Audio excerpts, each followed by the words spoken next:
Hours before allegedly firing at Mesquite police officers in a parking lot, a shooting suspect held a Mesquite man at gunpoint. Hello, everyone. Good evening. I'm Steve EAGAR. It's 9 o'clock.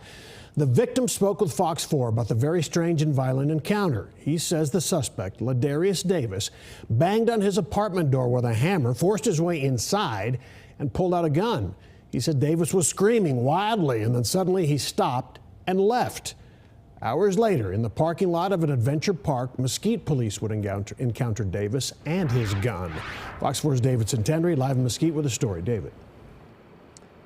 Yeah, this is a 28-year-old who previously served prison time for robbery. Most recently, he has been out on bond for several weapons charges until he allegedly broke into a man's apartment, held him at gunpoint, and then shot at police officers. Bang, bang, bang, bang. And when I get out my shower and I look through my peephole, it's the guy standing here that's been doing all this weird stuff. He's standing here with like an orange hammer in his hand.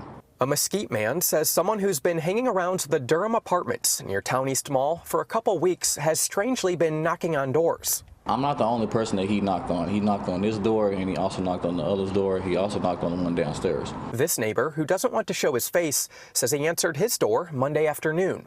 He closes my door and he locks it himself. The man, who police say is Ladarius Davis, forced his way in. In his hoodie, he pulls out a black gun. He says he'd seen Davis around, but the two never spoke. He says Davis kept saying he was looking for his sister, who lives downstairs. He opened up my closet door. He's looking in my closet. He takes me into the bathroom. He's opened up my bathroom cabinet. He's looking in there. I don't know what his intention was, but he was claiming the whole time he's looking for somebody. But he says he doesn't know Davis's sister. He cocked the pistol.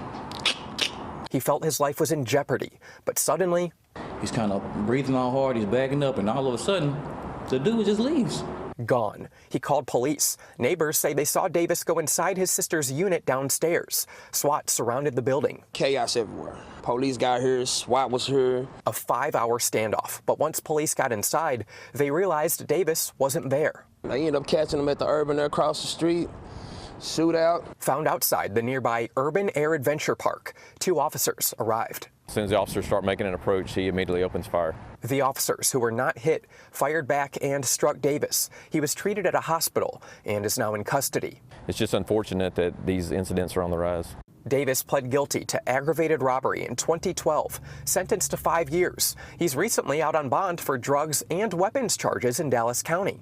You know what I'm saying? I'm just glad that he off the streets. You know, that was the main thing. You know, we can't have people walking around here doing that, man. You know what I'm saying? Police and neighbors don't know what initially led to Monday's violence. It's taken care of now, so, you know, good job to Mesquite PD. Shout out to all the men who came on behalf of the family that was involved. You know what I'm saying? It's all love. The man, face-to-face with Davis, feels fortunate to be alive. When he cocked the pistol and told me to go in the back room, I was in fear for my life. Mesquite PD says its officers were wearing body cameras at the time of the shooting. It plans to release that footage sometime next week.